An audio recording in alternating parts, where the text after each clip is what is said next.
కేవలం జగన్మోహన్ రెడ్డికి అవమానాన్ని రుచి చూపించాలా, మానసికంగా వేదన కలిగించాలా, రాష్ట్ర వ్యాప్తంగా ఆయనకున్న రాజకీయ గౌరవానికి అప్రతిష్ట కలిగించాలా అన్న ఒకే ఒక తలంపుతో, ఇది తప్పగా వేరే ప్రయత్నమే లేదు. ఒకవైపు మా వాళ్ళను పోలీస్ స్టేషన్లోకి పిలిపించి కౌన్సిలింగ్, బైండ్ ఓవర్, ఇంకొకటి మరొక వైపు నిన్న మా వాళ్ళను పెళ్ళికి పోతే దాడి చేసినారు.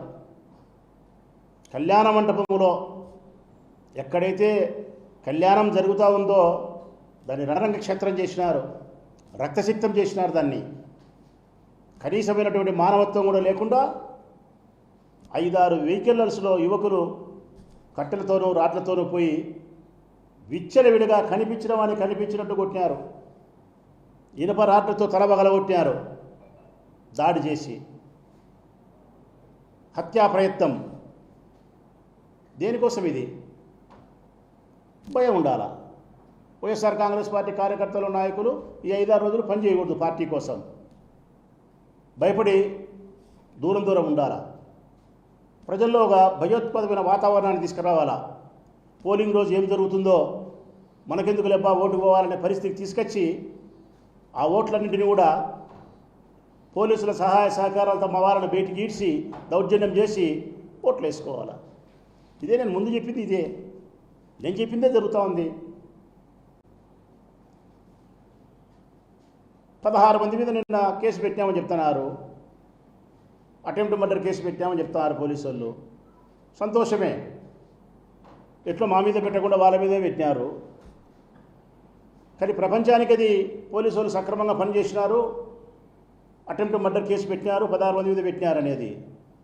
ఎప్పుడు పోలీసు వాళ్ళు సక్రమంగా పని చేసినట్టు అని చెప్పి నేను వారిని అభినందిస్తానంటే, మీరు పేపర్ మీద రాసి 307 రాసి 16 మంది పేర్లు రాస్తే కాదు, ఈ 16 మందిని మీరు కస్టడీలోకి తీసుకొని పోలీస్ పద్ధతుల్లో వాళ్ళను విచారించి దేనికోసం ఈ గొడవ చేస్తున్నారు, ఎవరు చెప్తే ఈ గొడవ చేస్తున్నారు, పోలీస్ భాషలో పోలీస్ పద్ధతుల్లో మీరు విచారణ చేసి 307 సెక్షన్ కిందనే మీరు ఏ సెక్షన్ అయితే పెట్టినారో ఆ సెక్షన్ కిందనే రిమాండ్కు పంపగలిగితే పోలీస్ సక్రమంగా పనిచేసినట్టు.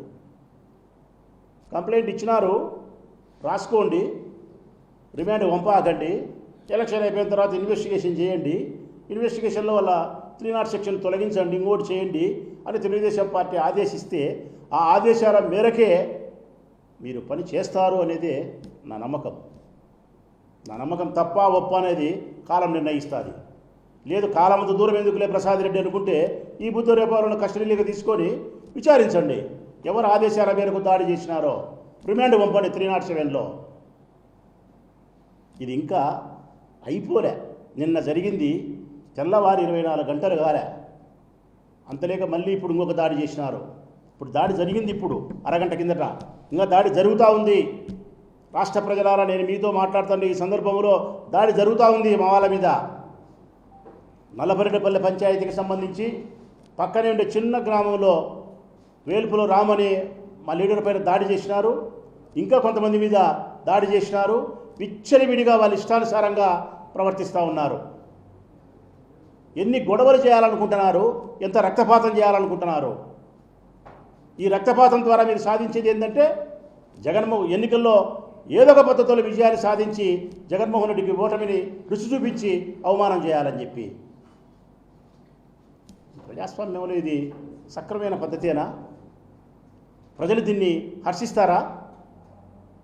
ఏ ఒక్కరైనా ప్రజాస్వామ్యవాదులు ఇది మంచి అని మిమ్మల్ని చెప్పగలుగుతారా? ఇంత తెలుగుదేశం పార్టీకి సంబంధించిన వాళ్ళు ఇంత విచ్చలవిడిగా దౌర్జన్యం చేస్తూ ఉంటే, దుర్మార్గం చేస్తూ ఉంటే, ఒక చిన్న ఎలక్షన్స్లో కంట్రోల్ చేయడానికి పోలీసుకు శక్తి చాలదా అని అడుగుతాను నేను పోలీసు వాళ్ళను. మీరు అదుపు చేయలేరా వీళ్ళను? నిన్న రాత్రి చేసి, ఈరోజు పొద్దున చేసి, రేపు చేసి ఇష్టానుసారం ఈ చిన్న జడ్పీటీ స్థానంలో వాళ్ళకి ఇష్టం వచ్చినట్టు దాడులు చేస్తా అంటే పోలీసులు నియంత్రించలేరా? అదుపులేక తీసుకోలేరా వాళ్ళను? గొడవ జరగకుండా మీరు గ్యారెంటీ ఇవ్వగలుగుతారా? ఈ ఎన్నికను మేము ప్రశాంతంగా జరపగలుగుతాం, మీరెవరూ ఓటర్స్ భయపడాల్సిన అవసరం లేదు, స్వేచ్ఛగా మీరు ఓటును వినియోగించుకోండి, వైఎస్ఆర్ కాంగ్రెస్ పార్టీ కార్యకర్తలకు, నాయకులకు మేము భరోసా ఇస్తున్నాం, రక్షణగా మేము ఉండగలుగుతాం, చట్ట ప్రకారం అందరూ నడుచుకోండి అని చెప్పి మీరు ఒక భరోసా ఇవ్వచ్చే పరిస్థితుల్లో మీరు ఉన్నారా? ఉంటే ఎక్కడ మరి ఈ హింస దేనికోసం? నేను ఇంకా ఇప్పుడు కూడా చెప్తా ఉన్నా, ఇంకా రేపు మన్నాడు జరగబోయే ఈ 3-4 దినాల్లో ఈ పులివిందల్లో హింస మరింత పెరిగే ప్రమాదం ఉంది. ఇంకా ఇప్పుడు రక్త గాయాలకు పరిమితమైంది, హత్యా ప్రయత్నాలకు పరిమితమైంది. రేపుగా ఎంత దూరం అవుతుందో, ఎవరి ప్రాణానికి ప్రమాదం ఉందో ఈ స్థితికి మీరు తీసుకుపోయే పరిస్థితిలో ఉన్నారు. దీన్ని అదుపు చేయాల్సిన బాధ్యత పోలీసు వాళ్ళ మీద ఉంది. పోలీసు వాళ్ళని ప్రశ్నిస్తూ ఉన్నా, జరగబోయే ప్రతి సంఘటనకు, హింసకు సంబంధించిన ప్రతి సంఘటనకు సమాధానం తెలుగుదేశం పార్టీ చెప్పాలనా, పోలీసు వాళ్ళు చెప్పాలనా? దయచేసి ఈ జెడ్పీటీసీ ఉప ఎన్నిక సందర్భంగా ఈ 10,600 ఓటర్లను నేను విజ్ఞప్తి చేస్తూ ఉన్నా.